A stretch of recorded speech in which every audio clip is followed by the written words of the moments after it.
Hello friends, hopefully आप सभी लोग अच्छे होंगे। सो ये क्वेश्चन स्टैंडर्ड मैथ्स का एपी पे 5 मार्क्स का क्वेश्चन, फुल मार्क्स का क्वेश्चन, और एक बहुत ही प्यारा क्वेश्चन ये, क्योंकि जब इसको आप सॉल्व करेंगे ना तो आप देखेंगे कि क्वाड्रेटिक इक्वेशन बनता है ए में। एनीवेज पहले हम इसको सॉल्व करते हैं। क्वेश्चन क्या बोल रहा है, बहुत प्यार से करेंगे हम लोग। क्वेश्चन ये बोल रहा है the sum of first and 8 terms of an AP is 32 and their product is 60। ठीक है, बोला find the first term and the common difference. तो क्वेश्चन एज यूजुअल जैसे आप करते हैं, थोड़ा सा कैलकुलेशन होगा। सोल्यूशन में ऊपर से ही स्टार्ट करता हूं, तो मैं एज्यूम क्या करूंगा, let a be the first term, be the first term and D be the common difference। ठीक है, be the common difference of the AP। ठीक है, मैं एज्यूम कर लेता हूं, चलो भाई फर्स्ट टर्म जो है इस AP का A है और कॉमन डिफरेंस D है। ओके, अब क्वेश्चन में क्या गिवन है उस पे आते हैं।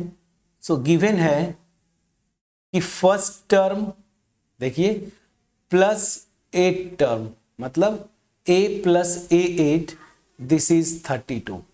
ठीक है ना। अब यहां से फार्मूला बना लीजिए, तो यहां से जो आपका आएगा मैं यहीं पे कर लेता हूं, इधर कर लेता हूं। ठीक है, तो फर्स्ट टर्म ये और 8 टर्म क्या होगा, आपके पास an का फार्मूला है a plus n minus 1 into D. अब 8 टर्म निकालना है, n की जगह 8 रखेंगे तो हो जाएगा आपका a plus 7d and this is equal to 32। तो चलिए यहां से आपका जो इक्वेशन बनेगा 2a plus 7d this is equal to 32। ये हो गया मेरा इक्वेशन 1। क्लियर है। चलिए, तो फर्स्ट टर्म a एज्यूम किया, कॉमन डिफरेंस d एज्यूम किया। अब इन्हीं के टर्म में, हालांकि फर्स्ट टर्म तो a ही रहेगा, लेकिन 8 टर्म a8 इस nth टर्म के फार्मूले से मैंने निकाला। एक इक्वेशन देखिए a और d में ये बन रहा है, और मैं आपको पहले ही बोला था AP का कुछ भी निकालना हो, फर्स्ट टर्म और फर्स्ट टर्म और कॉमन डिफरेंस आपको पता होना चाहिए। इस क्वेश्चन में फर्स्ट टर्म और कॉमन डिफरेंस ही पूछ रहा है। 2 अननोन्स है, मतलब 2 इक्वेशंस चाहिए। One equation we have found, now the second equation will be obtained by the second condition, and second condition is their product is 60। So also it is given that आपको क्या दिया हुआ है, first term और 8 term का product जो है आपका 60 है। तो चलिए फटाफट करते हैं। फर्स्ट टर्म और 8 टर्म आपने निकाला है a प्लस 7d, तो a plus 7d and this is equal to, question में गिवन है 60। ये a है, ठीक है, मैं a लिखता हूं तो थोड़ा ये, ठीक है। अब इंटरेस्टिंग केस यहां से बन रहा है, इन दोनों इक्वेशन से ही मुझे a और d की वैल्यूज निकालनी है। 2 तरीके से इक्वेशन कर सकते हैं। अब फर्दर अगर जाना है तो सीधी सी बात है, आप अगर देखें तो a को इसमें मल्टीप्लाई करेंगे तो a स्क्वायर प्लस 7ad, मतलब a में क्वाड्रेटिक इक्वेशन बन जाता है। समझ में आ रहा है कि नहीं? ठीक है, तो आप कई तरीके से इसको सॉल्व कर सकते थे। ठीक है, इसको कई तरीके से आप सॉल्व कर सकते थे, बट जैसे मैं बोलना क्या चाहता हूं, चलिए ये हो गया। अब यहां से अगर आप निकालना चाहते हैं तो ध्यान दीजिएगा, a square plus 7ad this is equal to 60। चलिए मैंने ये लिख दिया। अब यहां पे a में क्वाड्रेटिक हो जा रहा है, तो आप करेंगे क्या, एक तो आसान तरीका दिख रहा है कि आप इसमें से क्या करें, इसको a से मल्टीप्लाई करें, सब्ट्रैक्ट कर दें। ठीक है ना। या फिर जो है दूसरा तरीका यही से डायरेक्ट हो सकता था, a प्लस 7d की वैल्यू यहां से 60/a उठा के यहां पे रख देते, तब भी क्वाड्रेटिक इक्वेशन बनेगा। बट हम सेफ पोजीशन जो तो कि ऐसा प्रोसेस अपनाएंगे जो आपको दिक्कत ना हो। तो मैं करूंगा क्या, इसमें सिंपल सी बात है, मैं 2 में से सब्ट्रैक्ट करूंगा इक्वेशन 1 को a से मल्टीप्लाई करके। ठीक है ना। तो आप देखेंगे कि थोड़ा सा आसानी से कैलकुलेशन आप कर पाएंगे। तो चलिए मैं क्या कर रहा हूं, सेकेंड इक्वेशन में से फर्स्ट को सब्ट्रैक्ट करना है ए से मल्टीप्लाई करने के बाद दिस, और इसमें ए से जब मल्टीप्लाई करेंगे तो ये मेरा आ जाता है 2a² plus 7ad and this is equal to 32a। Please check करिएगा। अब आपको करना क्या है, सब्ट्रैक्ट कर देना है, ठीक है। चलिए मैं सब्ट्रैक्ट करता हूं, तो यहां से माइनस, यहां भी माइनस, यहां भी माइनस। अब ये टर्म देखिए कैंसिल आउट हो गया, ठीक है ना, 7ad प्लस और 7ad माइनस कैंसिल आउट हो गए। अब यहां से 2a² है और ये a² है, 2a² माइनस साइन के साथ है, तो यहां से -a² and this is equal to, ठीक है। यहां से बड़ा इंटरेस्टिंग केस बनेगा, आप एक मिनट जरा ऑब्जर्व करें। तो अल्टीमेट मेरा बनेगा -32a और +60। ऑब्वियस ही बात है ना, इसको जब माइनस कर दिया तो ऑब्वियस माइनस करके ऐड करते हैं, क्योंकि यहाँ पे a है, यहाँ पे a है नहीं, तो ऐसा एक क्वाड्रेटिक इक्वेशन बन जाएगा, ठीक है। तो यहां से जो क्वाड्रेटिक इक्वेशन बन रहा है अल्टीमेट a² को इस साइड लाएंगे, ठीक है। तो मेरा a² -32a plus 60 this is equal to 0। यही मेन था, ये क्वाड्रेटिक इक्वेशन बन गया, मतलब यहाँ पे a की 2 वैल्यूज आएंगी और उसी के करस्पॉन्डिंग d की भी 2 वैल्यूज आ जाएंगी। अब एक क्वाड्रेटिक इक्वेशन है a में, a² -32a प्लस 60। अब इसको मुझे दो पार्ट में ब्रेक करना है ना। आप देखिए, या तो इसको सिद्धाचार मेथड से सॉल्व करिए, ठीक है, या फिर फैक्टराइजेशन। फैक्टराइजेशन थोड़ा सा आसान होगा। यहाँ पे रीजन यहाँ पे 30 और 2 में ब्रेक हो जाएगा, ये देखिए, ठीक है। और यहाँ पे दोनों जगह माइनस कर दीजिए, ऐड करेंगे -32a और मल्टीप्लाई करेंगे तो 60a² आ जाएगा। बड़े अच्छे से ब्रेक हो गया। तो चलिए ब्रेक कर देते हैं। So this will imply a² -30a -2a plus 60 this is equal to 0। अब यहाँ से देखिए, इन दोनों से a कॉमन है, तो a कॉमन ले लिया आपने, तो a -30, और यहाँ से -2 कॉमन ले लिया, तो यहाँ से a -30 this is equal to 0। तो यहाँ से आपका क्या आ रहा है, a -30 कॉमन है, यहाँ से a -2 this is equal to 0। तो यहाँ से a की 2 वैल्यूज आएंगी। क्या क्या आएगा, अगर ये 0 तो 30 और ये 0 तो 2। तो a की 2 वैल्यूज आ रही हैं, एक 30 आ रहा है और एक 2 आ रहा है। ये देखिए बड़ा इंटरेस्टिंग केस। तो इसी के करेस्पॉन्डिंग जो d की वैल्यूज आएंगी वो भी 2 d की वैल्यूज आएंगी। वो कैसे, अब इसी को उठा के किसी इक्वेशन में आप रख दीजिए, चाहे 1 में रखिए चाहे 2 में। तो हम 1 में रखेंगे, थोड़ा सा आसान होगा। तो यहाँ पे फर्दर जब सॉल्व करेंगे, तो अब मैं आता हूँ, इफ a की वैल्यू 30 ना, जब मैं a को 30 लेता हूं, सो फ्रॉम 1 a की वैल्यू 30 रखिए यहां पे उठा के, तो 30 इंटू 2 क्या हो जाएगा, अच्छा मैं रख देता हूं, चलिए। तो 2 इंटू 30 प्लीज चेक करिएगा, और plus 7d equal to 32, plus 7d this is equal to कितना है, 32 है। चलिए ठीक है, 32। अब ध्यान दीजिए, इसको करेंगे तो ये 60 आ जाएगा ना, 32 जा 60, 60 को इधर लाएंगे तो क्या हो जाएगा, 7d this is equal to 32 minus 60, 60 करेंगे तो -28। तो यहाँ से d की वैल्यू आ जाएगी आपका -28/7, कितना आ गया, -4।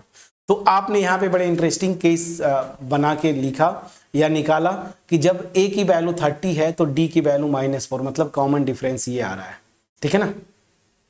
और इफ a की वैल्यू 2, a की वैल्यू जब 2 आएगी, क्योंकि हमने यहाँ पे देखिए a की वैल्यू 2 निकाला है, इसी इक्वेशन में रखेंगे तो 2a था, तो 2 इंटू a की वैल्यू 2 रखेंगे, plus 7d this is equal to 32। मैं क्या बोल रहा हूँ, 1 से ही, इसी इक्वेशन में, ये इक्वेशन 1 है, यहीं पे a की वैल्यू फिर से रखा, तो यहाँ से क्या आ जाएगा, 7d this is equal to, ये 2 2 जा 4 होता है, तो 32 माइनस 4 28, तो d की वैल्यू 4, प्लीज चेक करिएगा। तो क्या क्या आया, सो एक पेयर जो आ रहा है आपका a इक्वल टू 30, और उस केस में d की वैल्यू -4 एक ये आया और दूसरा आया a की वैल्यू 2, तो उस केस में d की वैल्यू 4। बड़ा इंटरेस्टिंग केस बना। तो यहाँ पे a की 2 वैल्यूज आ रही हैं और d की भी 2 वैल्यूज, एंड करेस a की वैल्यू अगर 30 तो d की वैल्यू -4, a की वैल्यू 2 तो d की वैल्यू 4। यहां तक आपका क्वेश्चन था, 5 मार्क्स का क्वेश्चन है। तो मेरे ख्याल से अब जो भी हो, अब यहाँ पे आपका पूछता है, यहाँ तक मेरे ख्याल से 4 मार्क्स का रहना चाहिए था। अब जैसे भी वो डिस्ट्रीब्यूशन किए हो मार्किंग का। अब लास्ट पार्ट इसका, find the sum of its, या मे बी यहाँ तक 3 मार्क्स हो, 2 मार्क्स जो है सम की बात करते, क्योंकि 2 केसेस बनेंगे ना।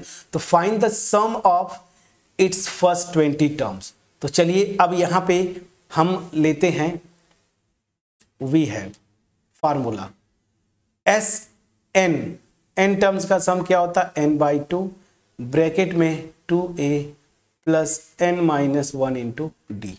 ये मेरे पास फार्मूला है। अब मैं यहाँ पे 2 केसेस बनाऊंगा।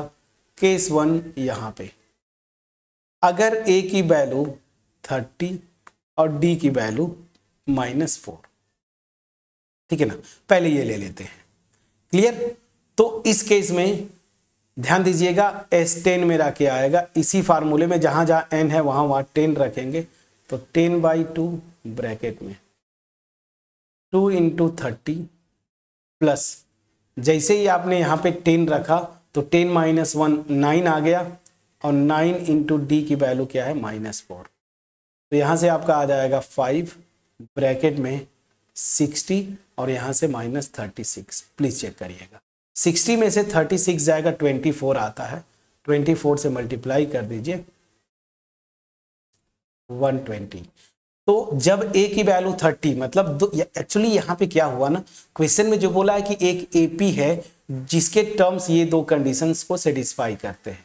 अगर सेटिस्फाई करते हैं ये दोनों कंडीशंस को, तो ऐसे सेटिस्फाई करने वाली 2 एपी बनेगी, जिसमें फर्स्ट टर्म, एक तो ये होगा कि फर्स्ट टर्म 30 हो, कॉमन डिफरेंस -d हो।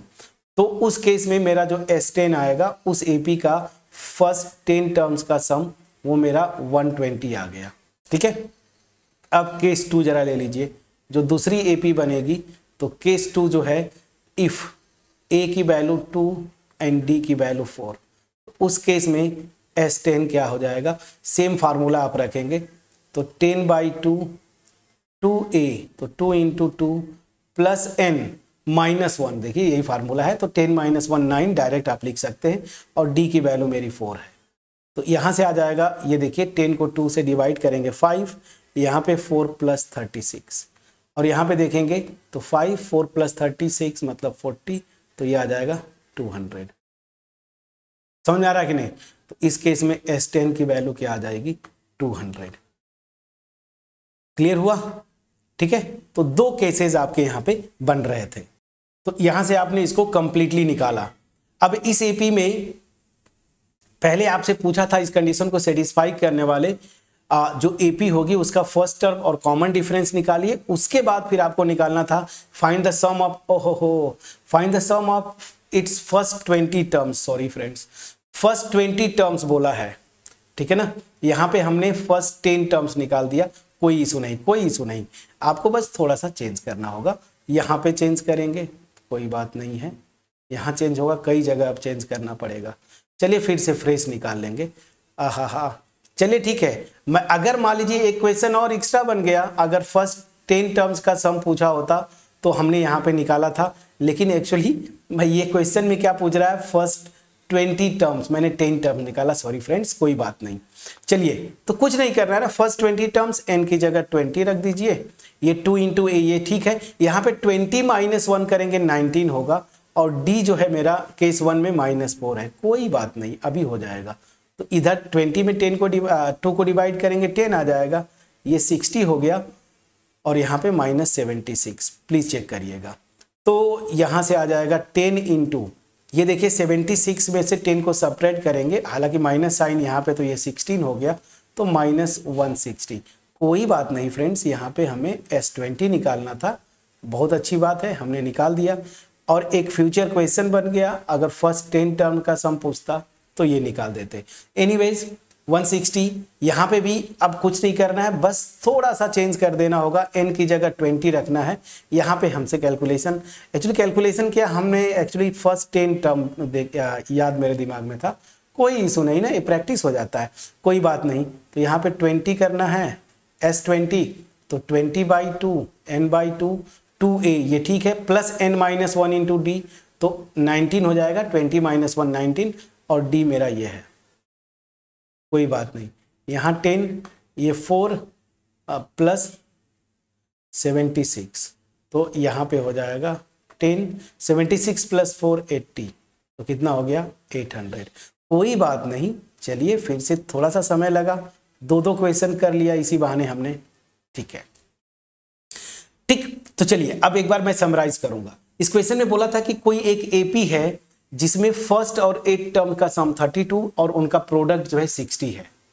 तो हम करेंगे क्या, अच्छा इसमें फिर बोला था find the first term and common difference. आपने एज्यूम कर लिया कि चलो भाई फर्स्ट टर्म ए है, कॉमन डिफरेंस डी है उस एपी का।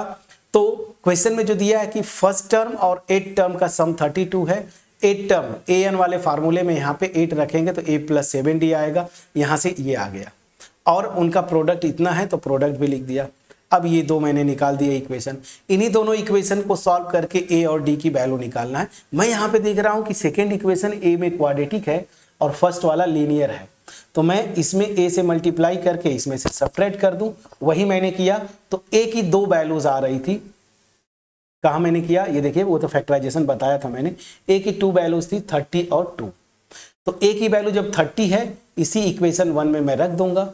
जैसे ही इक्वेशन 1 में रखूंगा तो d की वैल्यू मेरी उस केस में -4 आ गई, और जब a की वैल्यू 2 है तो d की वैल्यू 4 आ गई। मतलब दो पेयर्स बन रहे हैं इनकी वैल्यूज की, ठीक है ना, ये और ये।